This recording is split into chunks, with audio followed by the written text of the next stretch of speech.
দিনটোৰ শিৰোনামৰ সৈতে ষ্টুডিঅ'ত মই পাপৰি। ৰাজ্যিক বিজেপিৰ নতুন সভাপতি নিযুক্ত হ'ল দিলীপ শইকীয়া। বিনা প্ৰতিদ্বন্দ্বিতাৰে সভাপতি নিৰ্বাচিত হ'ল দিলীপ শইকীয়া। দায়িত্ব লয়ে কথা কম, কাম বেছি কৰাৰ অংগীকাৰ দিলীপ শইকীয়াৰ। ভৱেশ কলিতাৰ স্থলাভিষিক্ত হ'ল দিলীপ শইকীয়া। বিনা প্ৰতিদ্বন্দ্বিতাৰে ৰাজ্যিক বিজেপিৰ সভাপতি নিৰ্বাচিত দিলীপ শইকীয়া। বাজপেয়ী ভৱনত আড়ম্বৰপূৰ্ণ অনুষ্ঠানত নতুন সভাপতিৰূপে দিলীপ শইকীয়াই গ্ৰহণ কৰিলে দায়িত্বভাৰ। দায়িত্ব লয়ে কথা কম, কাম বেছি কৰাৰ অংগীকাৰ শইকীয়াৰ। কেন্দ্ৰীয় পৰ্যবেক্ষক গজেন্দ্ৰ সিং শেখাৱতে আনুষ্ঠানিকভাৱে পৰৱৰ্তী ৰাজ্যিক সভাপতি হিচাপে ঘোষণা কৰাৰ পিছতে মঞ্চত উপবিষ্ট জ্যেষ্ঠ কনিষ্ঠ সকলোৱেই নতুন সভাপতি দিলীপ শইকীয়াক জনাই উষ্ম আদৰণি। জ্যেষ্ঠজনক প্ৰণিপাত জনাই দলীয় সতীৰ্থৰ সন্মুখত সেৱা লৈ ৰাজ্যিক সভাপতিৰ গুৰুদায়িত্ব গ্ৰহণ কৰিলে দিলীপ শইকীয়াই। যেহেতু ২৬ৰ বিধানসভাৰ নিৰ্বাচন, তাৰ আগত কেইবাটাও উন্নয়ন পৰিষদৰ নিৰ্বাচন আৰু সমাগত পঞ্চায়তৰ নিৰ্বাচন, মাজত বিটিআৰ নিৰ্বাচন, এই আটাইকেইটা নিৰ্বাচনত আমি সকলোৱে নিশ্চিতভাৱে আমাৰ যি বিজয়ৰ ধাৰা অক্ষুণ্ণ ৰখাই নহয়, সেই বিজয়ৰ ধাৰাক আৰু আমি আমাৰ যি গ্ৰাফ, সেই গ্ৰাফ আমি আপ টু ডেট অৰ্থাৎ উন্নয়নৰ ফালে আমি আগবঢ়াই লৈ যাবৰ কাৰণে সকলোৱে চেষ্টা কৰিম টিম হিচাপে। নৱনিৰ্বাচিত ৰাজ্যিক সভাপতি দিলীপ শইকীয়াক শুভেচ্ছা জনাই মুখ্যমন্ত্ৰী হিমন্ত বিশ্ব শৰ্মাই ক'লে, আজি পুনৰ প্ৰমাণ হ'ল বিজেপিত নেতা হ'বলৈ ৰজাঘৰৰ সন্তান হোৱাৰ প্ৰয়োজন নাই। সাধাৰণ স্বয়ংসেৱক এজনে নিষ্ঠাৰে কাম কৰিলে বিজেপিত ৰাজ্যিক সভাপতি হ'ব পাৰে। আমাৰ দলৰ নেতা হ'বলৈ ৰজাঘৰৰ সন্তান হোৱাৰ প্ৰয়োজন নাই। সাধাৰণ স্বয়ংসেৱক এজনে নিষ্ঠাৰে সৈতে কৰ্তব্য পৰায়ণতাৰে দলটোৰ ৰাজ্যিক সভাপতি পদ অধিষ্ঠিত হ'ব পাৰে। ৰাজ্যিক বিজেপিৰ নতুন সভাপতিৰ দায়িত্ব গ্ৰহণৰ মুহূৰ্তত কংগ্ৰেছক ক্ষুৰধাৰ সমালোচনা মুখ্যমন্ত্ৰীৰ। এই নিৰ্বাচন কংগ্ৰেছত হোৱা হলে কেইবাটাও ৰাজীৱ ভৱন জ্বলিলে হয় বুলি কটাক্ষ মুখ্যমন্ত্ৰীৰ। আজি যদি কংগ্ৰেছ দললৈ চাওঁ বা আন দললৈ চাওঁ, প্ৰথম যে এই ব্যক্তিজনৰ ওপৰত কাৰ আশীৰ্বাদ আছে, এই ব্যক্তিজন কোন পৰিয়ালৰ সন্তান, আৰু যেতিয়াই কংগ্ৰেছ দলে ৰজাঘৰৰ যদি কোনোবা সন্তানক দেখা পায়, তেতিয়াহ'লে মই একেবাৰে সৰু ভাষাত কৈছো যে আপোনালোকে যদি ৰাস্তাৰ কুকুৰক বিস্কুট এখন দেখুৱাই থাকে, কুকুৰটো যেনেকে বিস্কুটৰ ফালে খেদি থাকে, তেনেকে ব্লু বাৰ্ড আৰু ৰজাঘৰৰ সন্তান পালে কংগ্ৰেছীসকলে তেওঁলোকৰ গাত জঁপিয়াবলৈ আৰম্ভ কৰে। একেদৰে নৱনিৰ্বাচিত ৰাজ্যিক বিজেপিৰ সভাপতি দিলীপ শইকীয়াক মুখ্যমন্ত্ৰীয়ে দিলে টাৰ্গেট। শইকীয়াক 2026ত বিজেপিৰ আসনৰ সংখ্যা 100লৈ বৃদ্ধি কৰাৰ টাৰ্গেট মুখ্যমন্ত্ৰীৰ। দিলীপ শইকীয়াক 2026ত কেৱল বিজেপিৰ এই 75জন বিধায়ক নিৰ্বাচিত কৰাৰ লক্ষ্য স্থিৰ কৰাৰ আহ্বান মুখ্যমন্ত্ৰীৰ। 94টা সিটত আমি লোকসভাত জিকিছো আৰু মাত্ৰ 6টা সিট লাগে।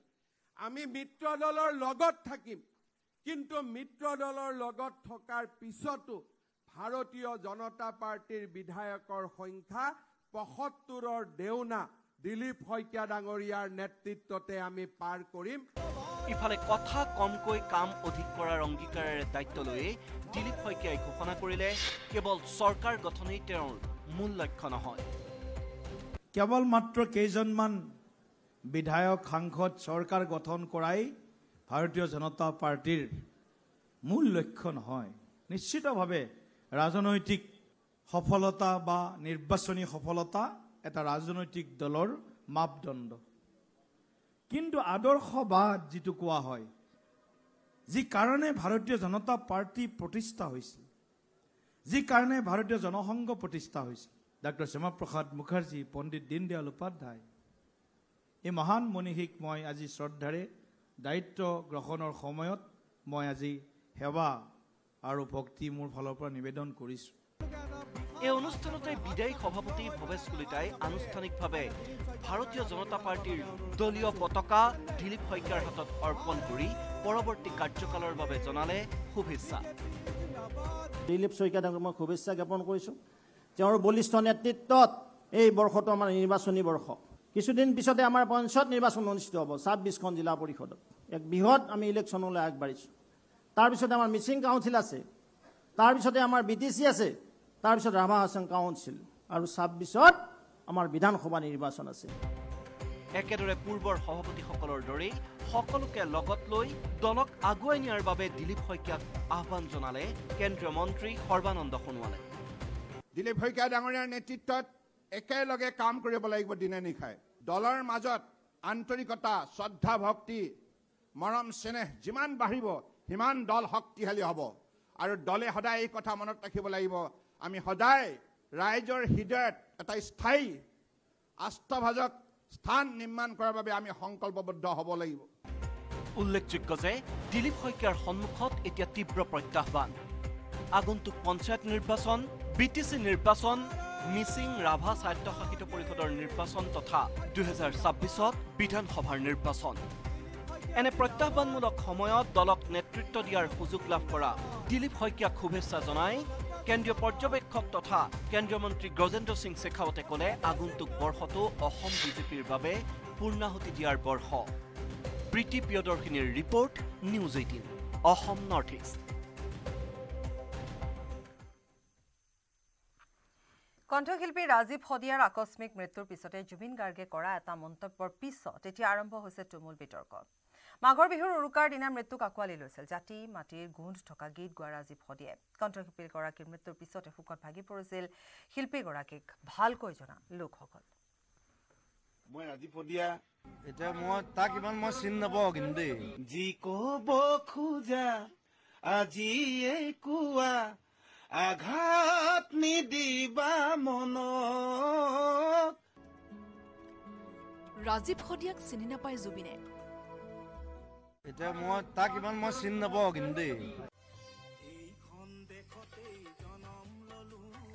জাতি মাটি ভেটিৰ গান গাই অসমীয়াৰ আপোন হৈ পৰা ৰাজীৱ শদিয়া নামৰ শিল্পীগৰাকীৰ অকাল প্ৰয়াণ ঘটিল। ইতিমধ্যে পঞ্চভূতত বিলীন হৈ পৰিল শিল্পীগৰাকীৰ নশ্বৰ দেহ। এই মৃত্যুত ভাগি পৰিল শিল্পীগৰাকীৰ অজস্ৰ গুণমুগ্ধ।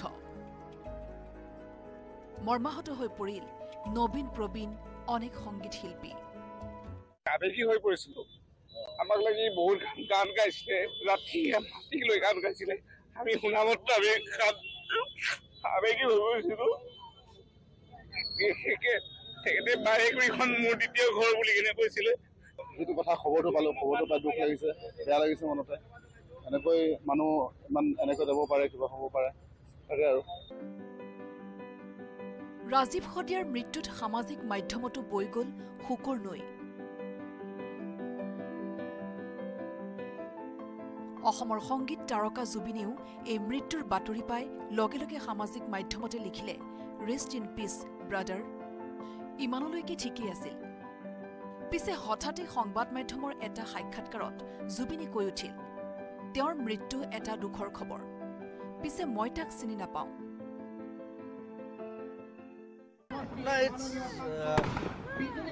It's a sad thing that আমি সহায় কৰিছোঁ। আমি এতিয়া মই তাক ইমান মই চিনি নাপাওঁ, কিন্তু দেই জুবিনৰ খাৰাংখাজ এই মন্তব্যই আঘাত দিলে অনেকৰ মনত।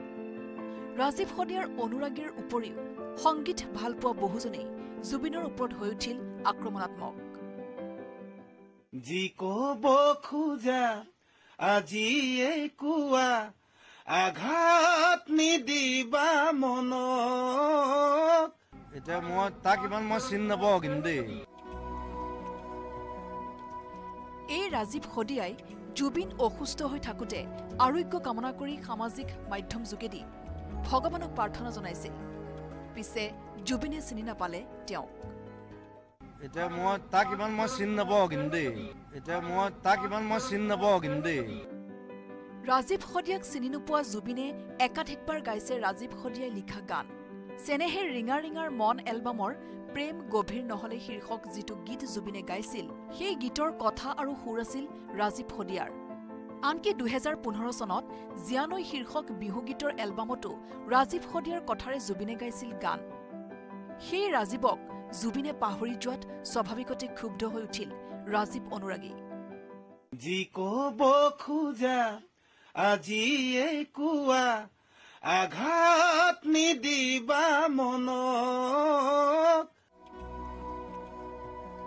এগৰাকী মৃতকক জুবিনে তুচ্ছাত্মকভাৱে তাক সংবোধন কৰাক লৈ প্ৰতিক্ৰিয়াশীল নেটিজেন তাতকৈ বেছি প্ৰতিক্ৰিয়াশীল জুবিনৰ দৃষ্টিভংগীক লৈ কিয়নো সাংবাদিকে সুধিছিল দাদা জাতিৰ কাৰণে মাটিৰ কাৰণে গান গোৱা ৰাজীৱ শদিয়া ঢুকাইছে সকলোৱে দুখ কৰিছে কি ক'ব বিচাৰিব Rajiv Sadiya It's a sad thing that আমি সহায় কৰিছো আমি এতিয়া মই তাক ইমান মই চিন নাপাওঁ কিন্তু দেই ৰাজীৱ শদিয়াৰ মৃত্যুৰ অনুভৱ প্ৰকাশ কৰিবলৈ গৈ জুবিনে ক'লে জাতিৰ কাৰণে মইতো গান গাইছো যি ক'ব খোজা আজি কোৱা আঘাত নিদিবা মনত তোমাৰ মৰমতে মই হলো পগলা bureau' report news 18 Assam north east উদীয়মান কণ্ঠশিল্পী কমলিকা কাশ্যপৰ পিতৃ ভূপেন দাসৰ দেহাৱসান 2021 চনত কোভিডত আক্ৰান্ত হৈ মৃত্যু ঘটিছিল কমলিকাৰ মাতৃ জনপ্ৰিয় কণ্ঠশিল্পী ভিতালী দাসৰ ভূপেন দাস দীৰ্ঘদিন ধৰি তেওঁ মধুমেহ আৰু বৃক্কজনিত ৰোগতো আক্ৰান্ত হৈ আছিল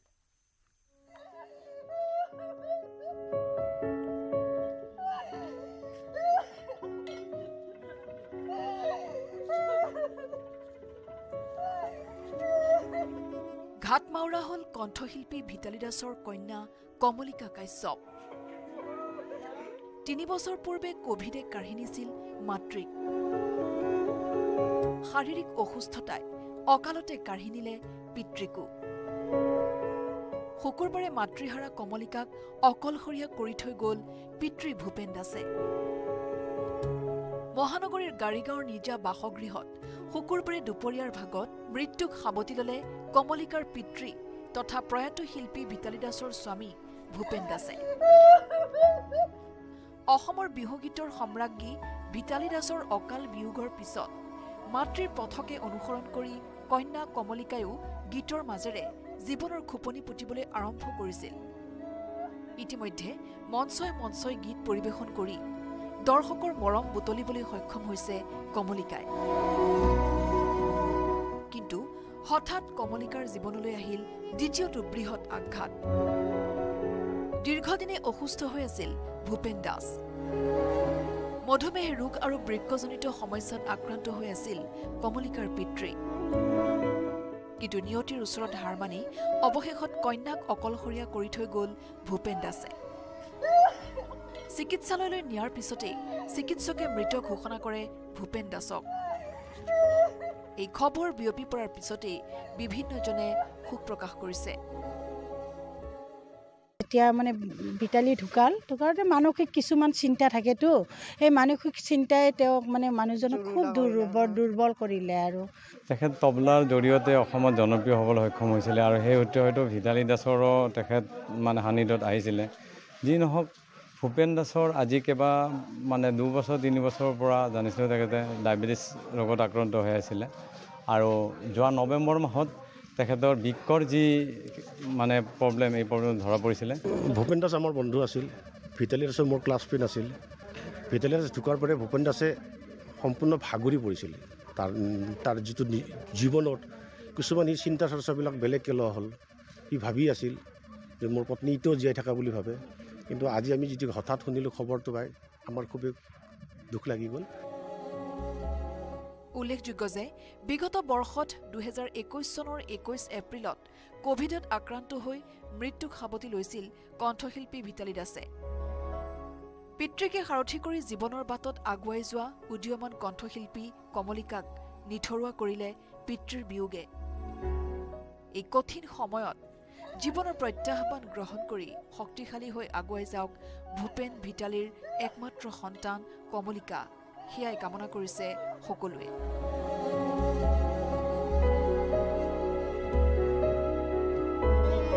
bureau' report news 18 Assam north east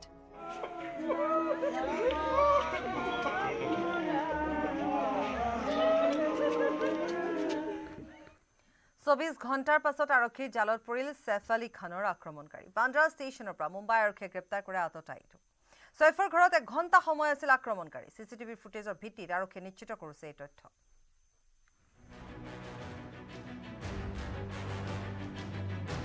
সৈফ Ali খানক চুৰিকাঘাত 24 ঘণ্টাৰ পাছত আততায়ী গ্ৰেপ্তাৰ সৈফ আলী খানৰ ঘৰৰ সিসিটিভিত দেখা আততায়ীক বান্দ্ৰা ষ্টেচনৰ পৰা গ্ৰেপ্তাৰ কৰাৰ দাবী মুম্বাই পুলিচৰ গ্ৰেপ্তাৰ কৰা আততায়ীক জেৰাৰ মাজতে মুম্বাই পুলিচে ৰাজহুৱা কৰিছে আন এটা সিসিটিভিৰ দৃশ্য য'ত দেখা গৈছে বুধবাৰে নিশা সৈফৰ ঘৰত সোমোৱা আততায়ী নিশা 1:37 চিৰি বগাই ঘৰত সোমাইছিল আততায়ীটো সৈফক চুৰিৰে হনাৰ পাছত নিশা 2:33 একেটা চিৰিৰে ঘৰৰ পৰা ওলাই আহিছিল আততায়ী সৈফ আলী খানৰ ঘৰত আততায়ীটো 1 ঘণ্টা সোমাই থকাৰ তথ্য নিশ্চিত হৈছে সিসিটিভিৰ দুটা দৃশ্য কিন্তু পশ্চিম বান্দ্ৰাৰ সদগুৰুচৰণৰ বিশাল অট্টালিকাৰ আন কোনো সিসি কেমেৰাত আততায়ীৰ চেহেৰা বন্দী নোহোৱা ঘটনাই সৃষ্টি কৰিছে ৰহস্যৰ আনকি সৈফৰ ঘৰ আৰু বান্দ্ৰা ষ্টেচনৰ এটা সিসিটিভিৰ বাহিৰে মুম্বাই ৰাজপথত থকা শ সিসিটিভিত আততায়ীৰ চেহেৰা ধৰা নপৰাত হতবাক খুদ তদন্তকাৰী আৰক্ষী নিশা 2:33 সদগুৰুচৰণৰ পৰা ওলাই অহাৰ পাছত আততায়ীটো ভাছাই নালাজপুৰা হৈ ৰিলেৰে বান্দ্ৰাত উপস্থিত হোৱাৰ সন্দেহ আৰক্ষীৰ তদন্তই গতি লোৱাৰ সময়তে সৈফ আলী খানৰ স্বাস্থ্যক লৈ লীলাৱতী হাস্পতালৰ নিউৰোচাৰ্জন বিভাগৰ মুৰব্বী ডাক্তৰ নীতিন ডাংগেয়ে প্ৰকাশ কৰিছে চাঞ্চল্যকৰ তথ্য বৃহস্পতিবাৰে পুৱতি নিশা লীলাৱতী হাস্পতাললৈ অনাৰ সময়ত সৈফৰ পিঠিৰ 2.5 ইঞ্চি গভীৰতালৈ সোমাই আছিল চুৰিৰ ভগা টুকুৰা তাতকৈ 2 মিলিমিটাৰ তললৈ চুৰিখন সোমাই গলেই সৈফৰ প্ৰাণলৈ ভাবুকি অহাৰ আশংকা প্ৰকাশ কৰিছে চিকিৎসকগৰাকীয়ে 2 जख्म हाथ पे थे एक गर्दन में था जो रिपेयर किए हैं स्पाइन का जो घाव था जहाँ पे शार्प ऑब्जेक्ट अंदर लॉज हुआ था और अंदर ड्यूरा टेयर करके स्पाइनल फ्लूइड आ रहा था वो ऑपरेशन करके ऑब्जेक्ट निकाला और ड्यूरा रिपेयर करके वुंड रिपेयर कर दिया ইতিমধ্যে হাত আৰু ডিঙিৰ প্লাষ্টিক সাৰ্জাৰী সম্পন্ন হোৱা সৈফ আলী খানক স্থানান্তৰ কৰা হৈছে কেবিনলৈ কেবিনত সৈফে খোজ কঢ়াৰ কথাও জনালে চিকিৎসক ডাক্তৰ নীতিন ডাংগে बहुत अच्छी कंडीशन है वो चल सकते हैं बात कर सकते हैं उनको नॉर्मल डाइट हमने शुरू किया है और आईसीयू से हम रूम में शिफ्ट कर दिया क्या पैरालिसिस का कुछ इशू या कोई अभी इश्यू नहीं है वो एकदम नॉर्मल है कोई पैरालिसिस नहीं और कोई भी प्रॉब्लम नहीं है হয়তো 3 পৰা 4 দিনৰ ভিতৰত লীলাৱতী হাস্পতালৰ পৰা সুস্থ হৈ ঘৰলৈ উভতিব পাৰিব কোটি কোটি ভাৰতীয়ৰ নয়নৰ মণি Saif Ali Khan bureau' report news 18 Assam north east SpaceXৰ ৰকেটত ঘটিল আন এক বিপৰ্যয় মাজ আকাশতে ভাঙি পৰিল SpaceXৰ ৰকেট উৎক্ষেপনৰ 8 মিনিটৰ পিছতে অঘটন কেৰিবিয়ান দ্বীপ হাইটিৰ ওপৰত বিকল হৈ পৰিল ষ্টাৰশ্বিপ মাজ আকাশত বিয়পি পৰিল ক'লা ধোঁৱা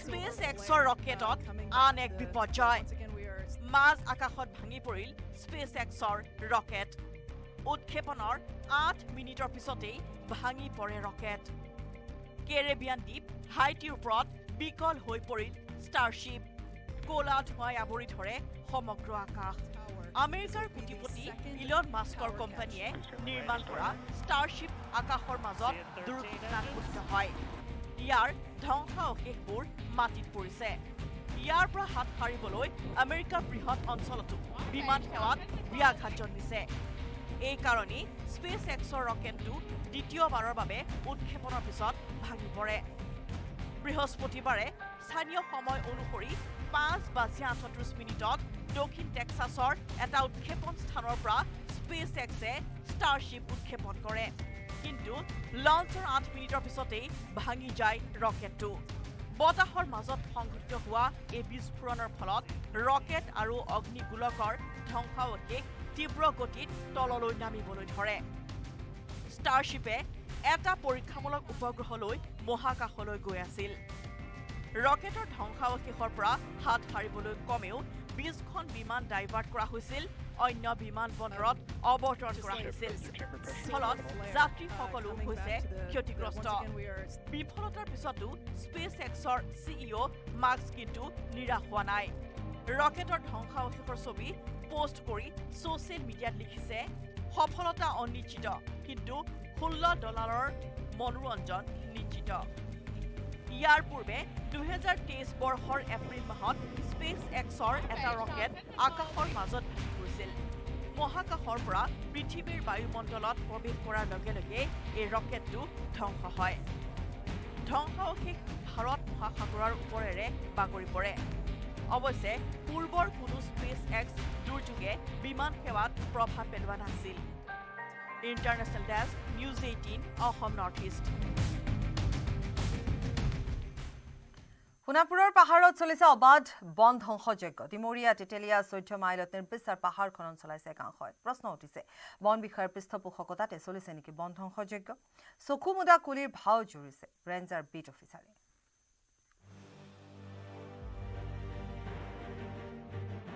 গুৱাহাটীৰ সমীপতে বীৰাপ্পনৰ দপদপনি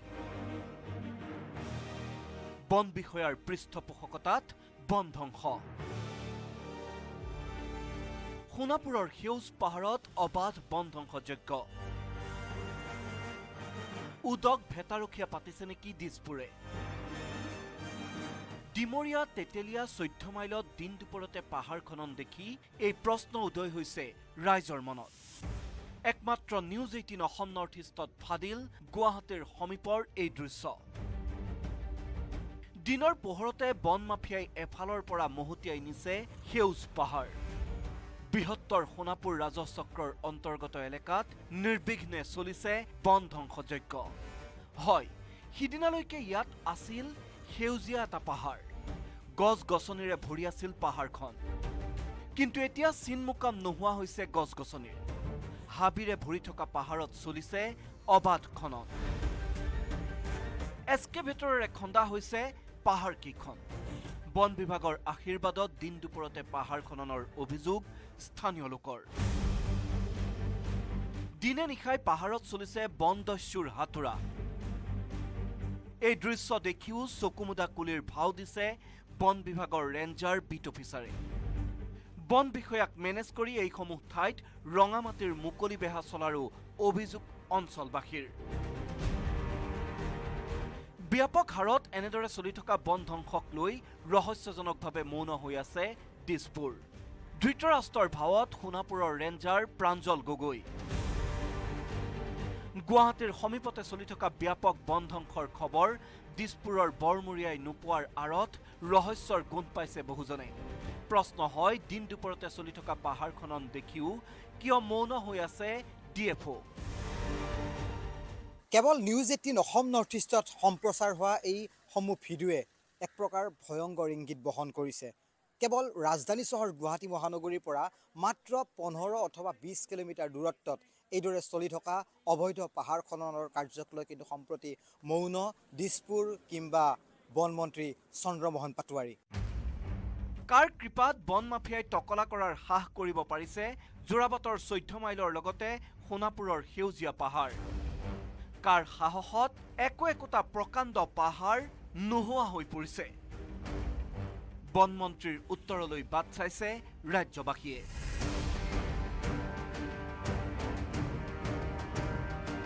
গুৱাহাটীৰ পৰা দীপাংকৰ দাসৰ report news 18 Assam north east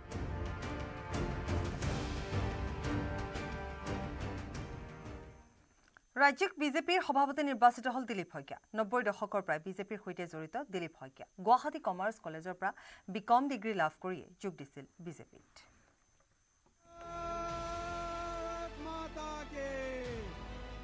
আঢ়ৈ দশকৰ এক বৰ্ণিল পৰিক্ৰমা ৰাজধানী নাৰ্চাৰীৰ কাৰ্যালয়ৰ পৰা সংসদলৈ ৰাষ্ট্ৰীয় সাধাৰণ সম্পাদকৰ পৰা ৰাজ্যিক বিজেপিৰ সভাপতিলৈ মোমাই তোলাৰ দিলীপ শইকীয়া। মোৰ পিছপিনে থকা ৰাজধানী নাৰ্চাৰীৰ এই ঘৰটোৰ পৰাই আৰম্ভ হৈছিল সেই সময়ত ৰাজ্যিক বিজেপিৰ কাম কাজ। সংগঠনৰ দায়িত্ব লৈছিলে সেই সময়ত 2002 চন। ৰাজ্যিক বিজেপিৰ কাৰ্যনিৰ্বাহকৰ সদস্যৰূপে আছিল দিলীপ। আমাৰ লক্ষ্য আগন্তুক 2026 তাৰ আগে কেইবাটাও নিৰ্বাচন আছে, পঞ্চায়তৰ নিৰ্বাচন, বিটিআৰৰ নিৰ্বাচন, সকলোতে আমি সফলতা দেখিবলৈ পাম আৰু আগতকৈ বেছি সফলতাৰে আগবাঢ়ি যাম। যিমান পাৰোঁ যথাসম্ভৱ আমি কষ্ট কৰিম, ৰাইজৰ মাজত যাম আৰু আমাৰ যি অসমখন বিভিন্ন জাতি জনগোষ্ঠীৰে পৰিপূৰ্ণ এই অঞ্চল, গতিকে সকলো জাতি জনগোষ্ঠীৰ নিজা নিজা কিছু বিষয় আছে, নিজা নিজা কিছু আকাংক্ষা আছে। এই গোটেইবিলাক কথা মুখ্যমন্ত্ৰী ডক্টৰ হিমন্ত বিশ্ব শৰ্মা ডাঙৰীয়াৰ লগত আমি আলোচনা কৰিম। শইকীয়াৰ এই উত্থানত আনন্দিত পৰিয়াল তথা আত্মীয়। দাদা হয় আমাৰ, বহুত ভাল লাগিছে। দীপুদাই যেনেকুৱা এটা পদবী পাইছে, এটা পদবীত আছে ভাল লগা পদবী, কিন্তু আৰু এটা আনুষ্ঠানিকভাৱে যে পদবী লাভ কৰিলে, দায়িত্ব গ্ৰহণ কৰিলে দাদাই, বহুত সুখী হৈছোঁ, বহুত ভাল পাইছোঁ। আজি আমি তোৰ বহুত সুখী জানো আমি মানে সংসদৰ পৰা আচ্ছা আমাৰ ৰাষ্ট্ৰীয় দলৰ সভাপতি হ'ল। আমাৰ খুব ভাল লাগছে। এই অঞ্চলৰ আমাৰ বিশেষকৈ পূৰ্ণকাৰী মমতালা গাঁৱৰ আৰু উৎসাহিত হৈছে আৰু এই হেৰিটো পাই আমি সুসংবাদটো পাই আমি আনন্দিত হৈছোঁ আৰু ভৱিষ্যতে যে আগুৱাই যায় আমাৰ বাবে বা ৰাইজৰ বাবে ভাল। সংঘ পৰিবাৰৰ আদৰ্শৰে নিস্বাৰ্থভাৱে দলৰ উত্তৰণৰ বাবে কাম কৰি অহাৰ বাবেই কেন্দ্ৰীয় নেতৃত্বৰ তোলাচনীত উঠিল দিলীপ শইকীয়া, যাৰ বাবে ৬২ লাখ সদস্য থকা অসম বিজেপিৰ সভাপতিৰ আসনত অধিষ্ঠিত হ'ল শইকীয়া। এতিয়া দিলীপ শইকীয়াৰ নেতৃত্বত ৰাজ্যিক বিজেপিৰ অশ্বমেধ ঘোঁৰা কিমান আগুৱাই তাৰ প্ৰতি দৃষ্টি নিবদ্ধ থাকিব সকলোৰে। বলেন ভট্টাচাৰ্যৰ report, news 18 Assam north east.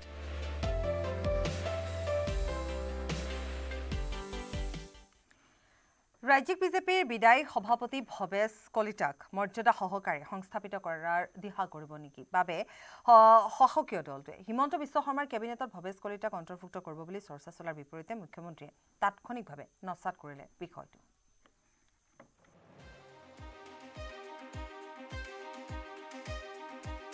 কি হ'ব ভৱেশ কলিতাৰ ভৱিষ্যত?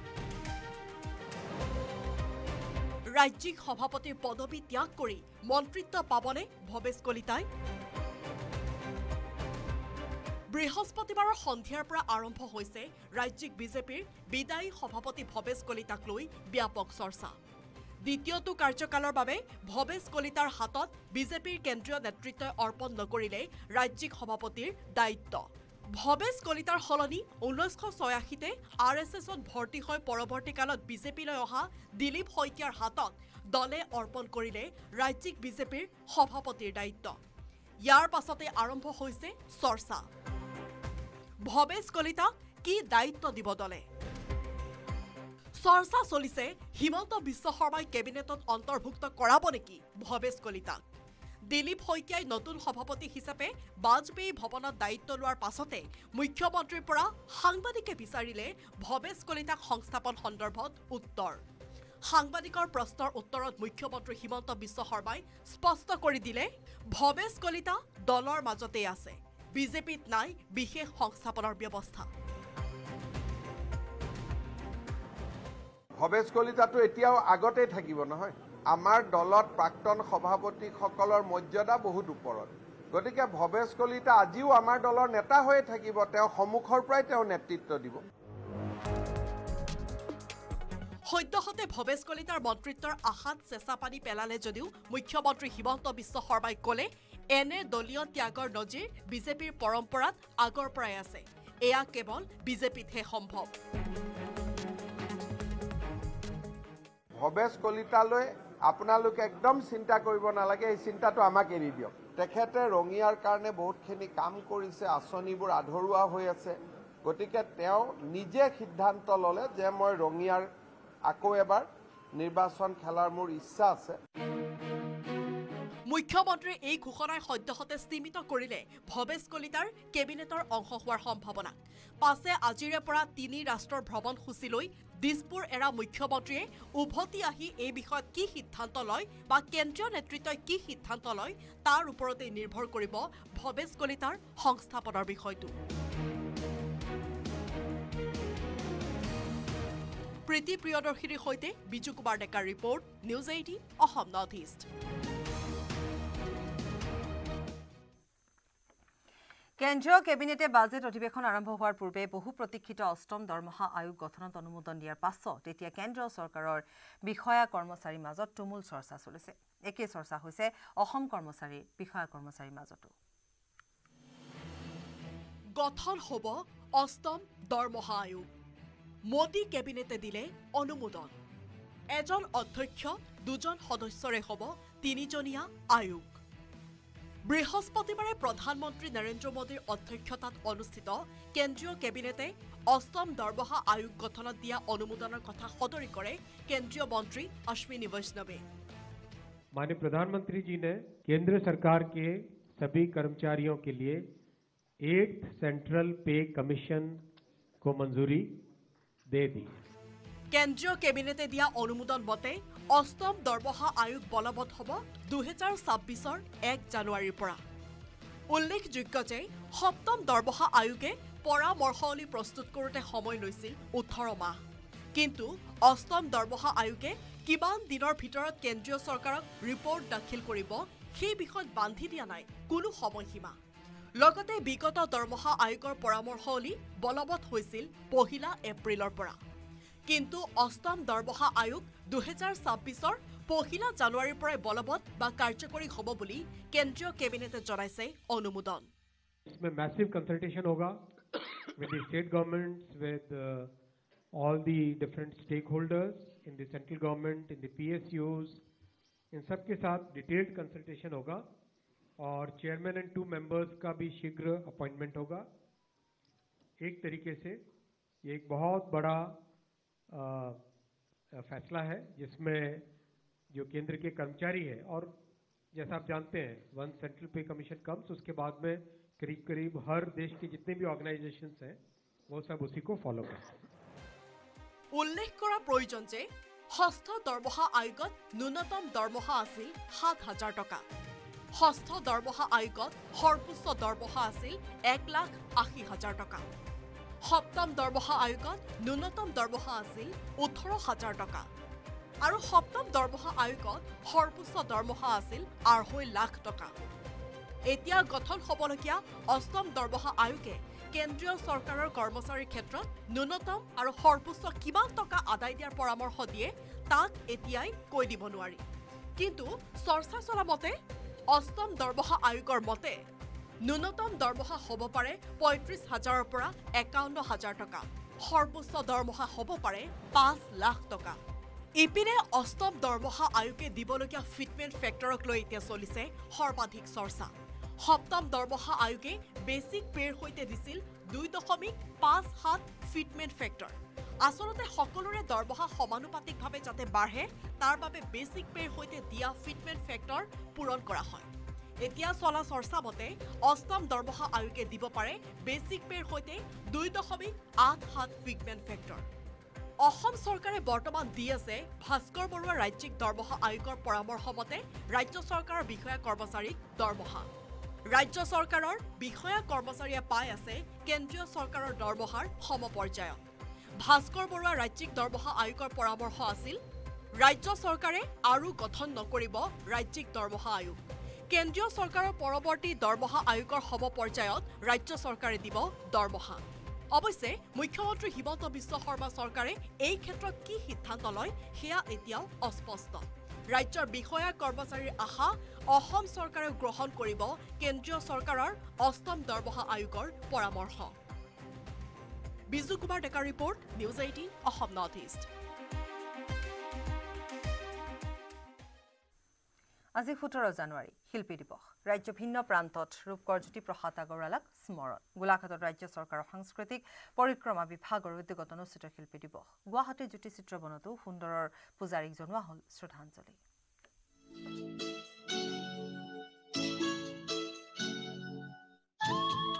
আজি শিল্পী দিৱস ৰাজ্যজুৰি সুন্দৰৰ পূজাৰী শ্ৰদ্ধাঞ্জলি ৰূপকোঁৱৰ জ্যোতিপ্ৰসাদ আগৰৱালাৰ ৭৪ সংখ্যক মৃত্যুবাৰ্ষিকীত সশ্ৰদ্ধ সোঁৱৰণ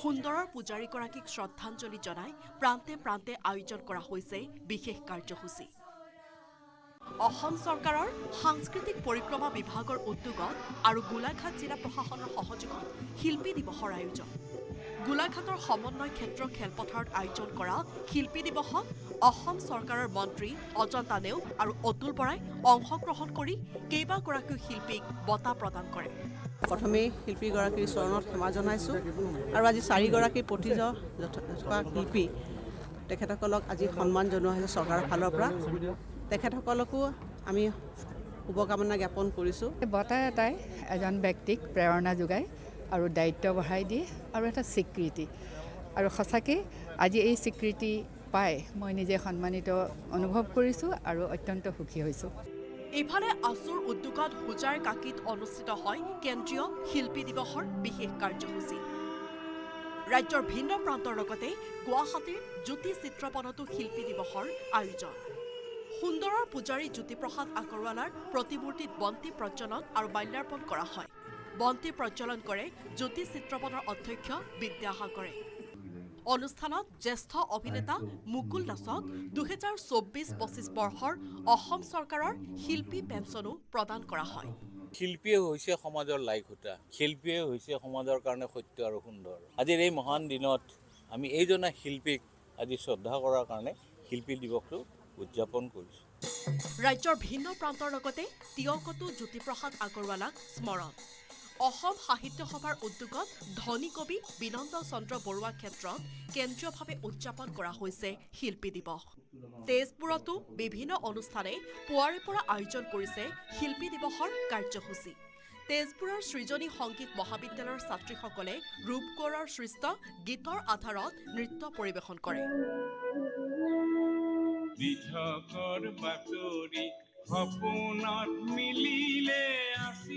আনহাতে এয়া হৈছে গহপুৰৰ ভোলাগুৰি চাহ বাগিচাৰ দৃশ্য ৰূপকোঁৱৰ জ্যোতিপ্ৰসাদ আগৰৱালাৰ প্ৰথম কৰ্মস্থলী আছিল গহপুৰৰ ভোলাগুৰি চাহ বাগিচা প্ৰথম অসমীয়া কথাছবি জয়মতী ভোলাগুৰি চাহ বাগিচাতেই নিৰ্মাণ হৈছিল জ্যোতিপ্ৰসাদ আগৰৱালাৰ স্মৃতিত আজিও সজীৱ হৈ আছে ভোলাগুৰি চাহ বাগিচা উত্তৰ গুৱাহাটীতো সাহিত্য সভাৰ উদ্যোগত দিনজোৰা কাৰ্যসূচীৰে পালন কৰা হয় শিল্পী দিৱস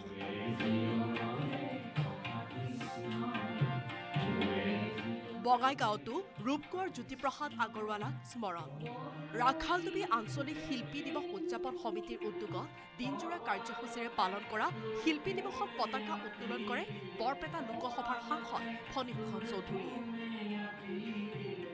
bureau report news 18 Assam north east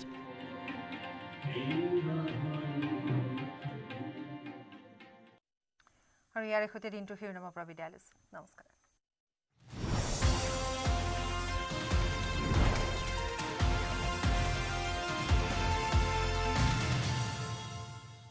যেতিয়া আহ ভাই পিন্টু টিএমটি দেখাচোন ভাই কোনটো কোনোবা এটা দেখুৱাচোন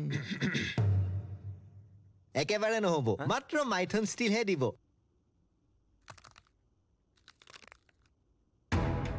ষ্ট্ৰং মানে মাইথন ষ্টিল সুন্দৰ টেক্সট হেডলাইনছ আগবঢ়াইছে এভৰিডে মছালা সুগন্ধ ৰং আৰু সোৱাদ খাটি এভৰিডে দিয়ে আহাৰৰ জুতি everyday spices 100% test everyday spices best মনত ৰাখিব ভাল কৰি হ'ব লাগিব আৰু এভৰিডে মছালাৰ টেষ্টি হ'ব ভোজন everyday spices 100% test everyday spices best সুগন্ধ ৰং আৰু সোৱাদ খাটি এভৰিডে জিভাত দিয়ে আচল জুতি everyday spices 100% test text headlines আগবঢ়াইছে everyday masala Weather report presented by Sunrise.